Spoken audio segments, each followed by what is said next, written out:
신바람 사연 아파트. 오늘의 사연 시작하겠습니다. 31살 여자입니다.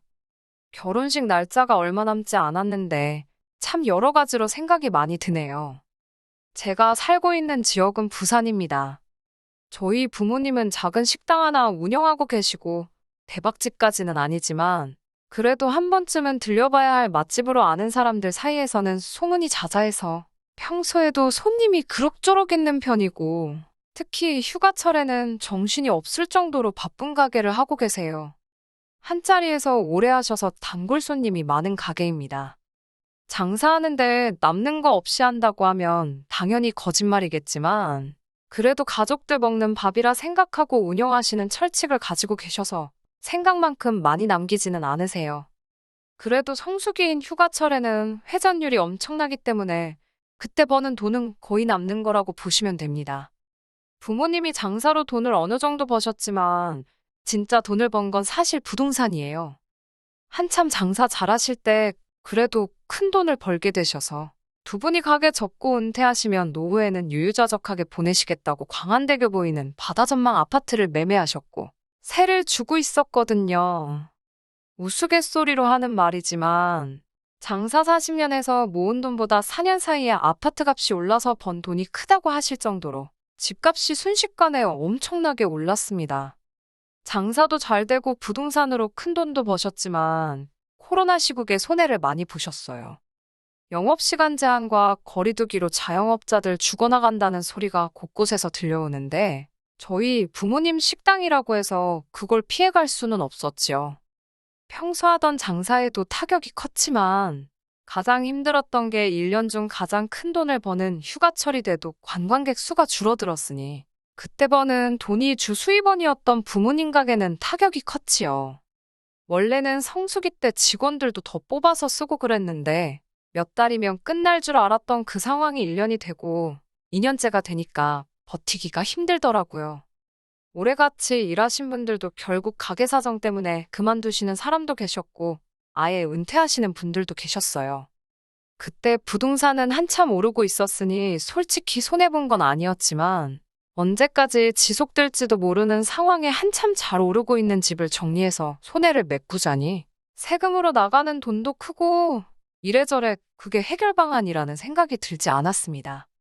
당시에 저는 원래 지역에 있는 중소기업에서 회사원으로 일을 하고 있었는데 처음에는 가게에서 손해보는 돈을 제 월급으로 대신 메꾸고 있다가 도무지 답도 안 보이는 상황에 결국 제가 회사를 그만두고 부모님 가게에서 일을 하기로 했습니다.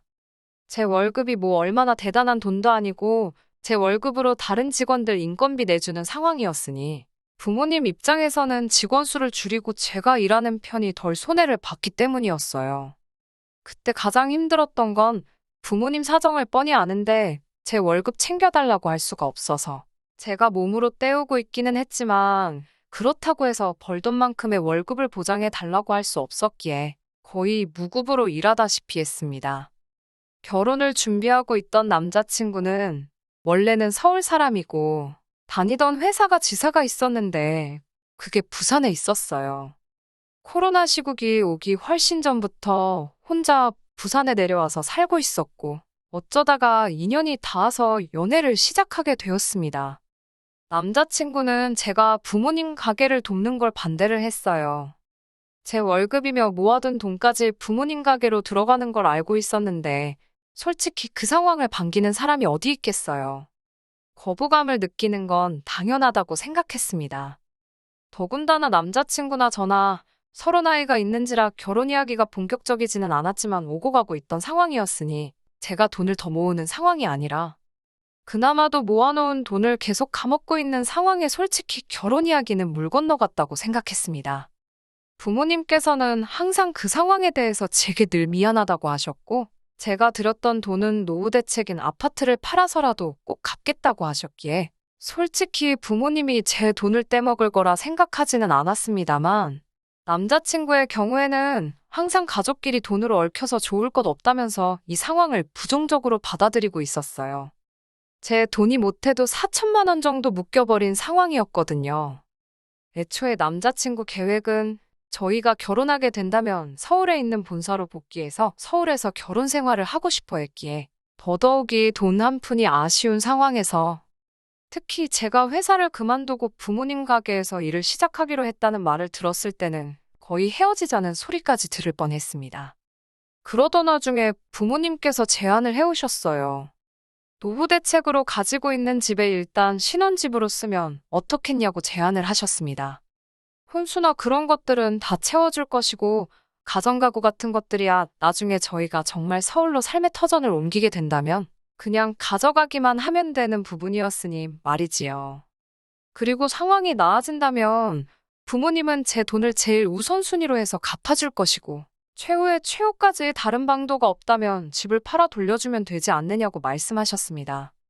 부모님을 돕고 있던 그 상황을 반대하던 남자친구는 부모님의 제안이 나쁘지 않다고 생각했는지 그렇게 하자고 했고 그때부터 천천히 결혼 준비를 시작하게 되었습니다. 그리고 상황은 올해 초부터 점점 나아지기 시작했어요. 사회적 거리두기도 점점 완화되기 시작했고 그와 동시에 부모님 가게도 다시 제자리를 찾아가기 시작했고요. 올해 여름에는 다시 휴가철을 맞아서 가게에 대기표까지 받아서 식사를 하고 가는 손님들까지 생기기 시작했고 직원이 모자라게 되어서 새 직원까지 뽑아가며 장사를 하게 되었습니다. 그때부터는 부모님이 그동안 저한테 못 주고 계셨던 월급도 챙겨주셨고 저한테 빌린 돈도 일부긴 하지만 조금씩 갚아주시기 시작해서 본격적인 결혼 이야기가 오고 가고 준비를 시작했을 때는 부모님이 제게서 빌려간 돈이 1,000만 원도 남지 않은 상황이었습니다. 그때쯤부터 남자친구도 서울에 있는 본사로 돌아가는 게 아니고 지사에 뿌리를 내리고 싶다는 이야기를 해왔습니다. 그도 그럴 것이 이러나 저러나 제가 부산에 남아있으면 부모님 가게에서도 계속 일을 하며 경제활동을 할 수 있었고 부모님이 은퇴하시게 될 경우에는 제가 가게를 물려받는 경우도 생길 수 있으니 여러모로 장점이 더 많다고 생각했던 것 같아요. 거기에 남자친구가 서울 본사로 다시 출근을 한다고 해도 월급을 더 받게 되는 것도 아니고 지사 생활이 오래되다 보니 인맥도 없는 본사로 돌아가는 것보다 지사에 남는 편이 정년보장도 된다는 판단을 했기 때문입니다. 결혼 준비하는 동안은 서울에 예비 시부모님을 찾아뵌 적이 따로 없었습니다. 코로나 때문에 위험하기도 했고 올 초부터는 부모님 가게가 정상적으로 돌아가기 시작하면서 가게가 바빠서 짬을 낼 시간이 없었거든요. 그러다 몇 달 전에 드디어 예비 시부모님께 인사를 드리러 서울로 올라가게 되었습니다. 그런데 거기서 사소한 오해가 생기게 되었어요. 남자친구가 서울 남자긴 하지만 무뚝뚝한 건 경상도 남자 못지않게 무뚝뚝한 편이거든요. 처음에는 그렇게 생각하려고 했어요. 무뚝뚝한 편이기에 부모님께 신혼집을 설명하는 과정에서 중요한 이야기를 제대로 전달하지 못했다는 식으로 말이죠. 처음에는 분위기도 좋았고 사소한 이런저런 이야기를 주고받고 있었습니다. 그러다가 예비 시어머니가 저한테 신혼집 이야기를 꺼내더라고요. 아파트 시세에 대해서 묻길래 부모님이 노후 대책으로 사두신 아파트고 4억에 매매를 했는데 현재는 그게 많이 올라서 10억 정도 하는 걸로 알고 있다고 제가 아는 선에서 대답을 했습니다. 그런데 난데없이 결혼하게 되면 그 집 명의는 어떻게 할 거냐고 묻더라고요. 그 말에 처음에는 남자친구가 자세한 이야기는 하지 않고 저희 부모님이 집을 해주시기로 했다고만 전달한 줄 알고 다시 정리해서 예비 시어머니한테 설명해드렸어요. 말씀드렸다시피 그 집은 저희 부모님께서 노후 대책으로 사놓으신 아파트고 두 분이 은퇴하시면 그 집에서 지내실 거라고 저희는 그때까지 그 집에서 살다가 부모님 은퇴하는 타이밍에 맞춰서 새 집을 구해서 나갈 계획이라고 말했더니 그 말은 금시초문이라는 듯이 반응을 하더라고요. 제 돈이 저희 부모님한테 상당히 묶여 있다고 들었다며 저희 부모님은 저한테 빚까지 지고서는 다른 사람도 아니고 딸이 결혼하는데 집 명의를 왜 붙들고 계시는 거냐 묻더라고요. 빚이라고 해봐야 그때 당시에는 1,000만 원도 남아있지 않았고 가장 많이 빌려가셨을 때도 4천만 원 남짓한 돈이었는데 아무리 그래도 1,000만 원 빚 갚는다고 10억짜리 집을 제 명의로 돌려주실 이유는 없잖아요. 그렇다고 그깟 1,000만 원 갚자고 몇 년 사이에 2배가 넘게 오른 부동산을 처분할 이유도 없고 말이죠. 남자친구가 말을 어떻게 전한 건지 전달하는 과정에서 오해가 생겼겠거니 하고 있었지만 실상은 그게 아니었네요.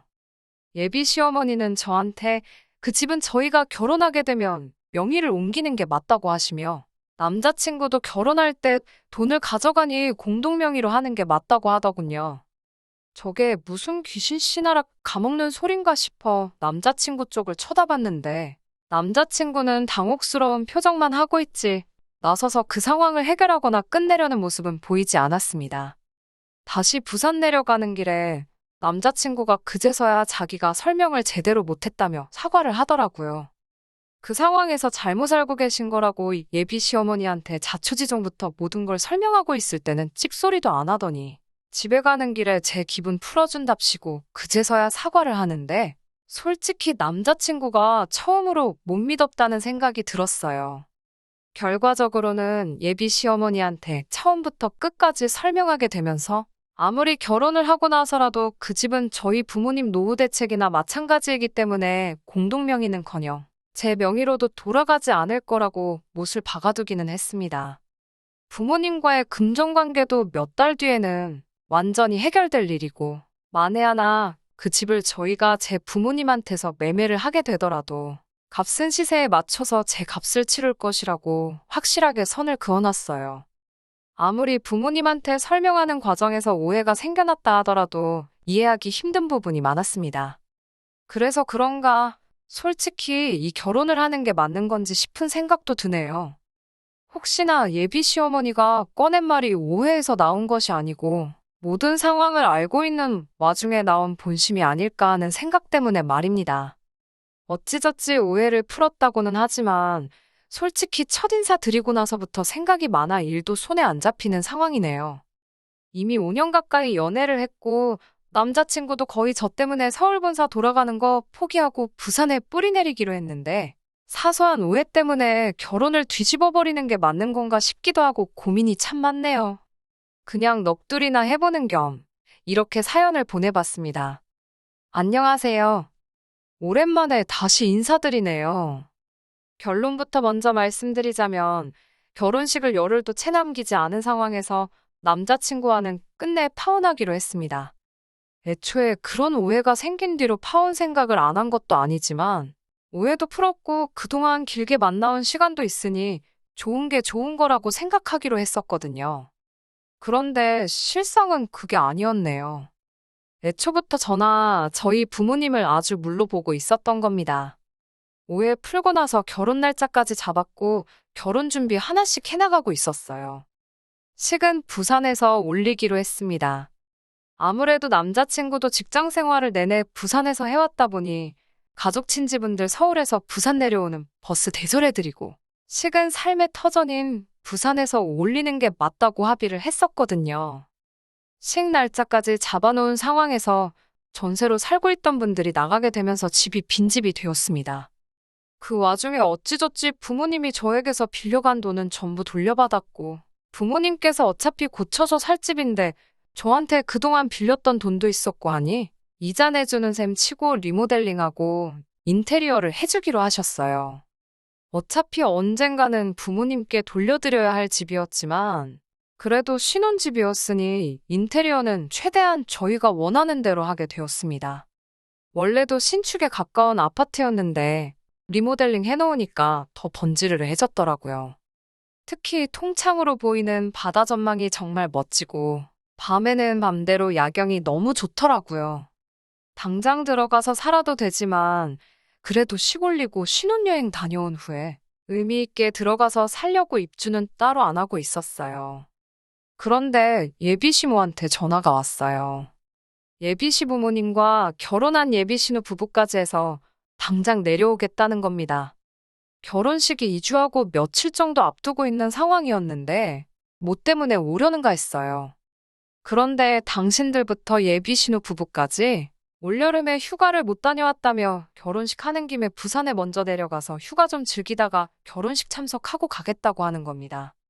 다른 하객들이야 여전히 버스를 대절한 상황이기에 문제가 없었고 미리 와서 쉬다 간다는데 제가 못 오게 할 이유도 없었지요. 그러시냐고 했는데 난데없이 집 비밀번호를 알려달라고 하더라고요. 신혼집 비밀번호가 왜 필요하시냐 물었는데 자기들 2주간 머물 곳은 있어야지 않겠냐며 거기서 먹고 자고 하겠다고 하는 거예요. 듣다 보니 너무 황당하더라고요. 아무리 그래도 신혼집 가구며 혼수 다 새 것으로 준비해 놓았고 남자친구 짐은 아직이지만 제 짐은 이미 다 들어가 있는 상황이었거든요.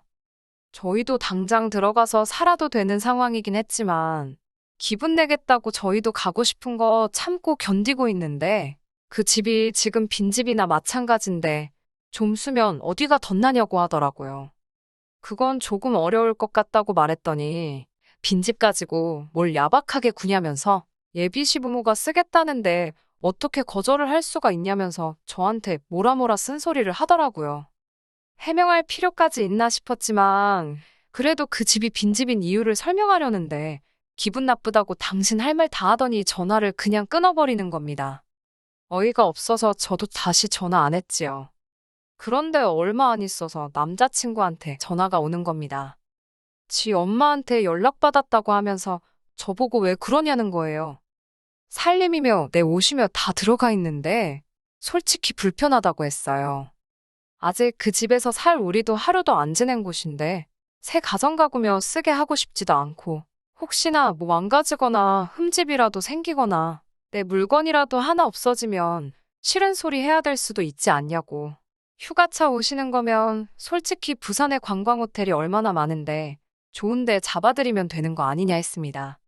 그랬더니 다짜고짜 저한테 어차피 장인 장모님 집인데 왜 저보고 집주인 행세를 하느냐고 하더군요.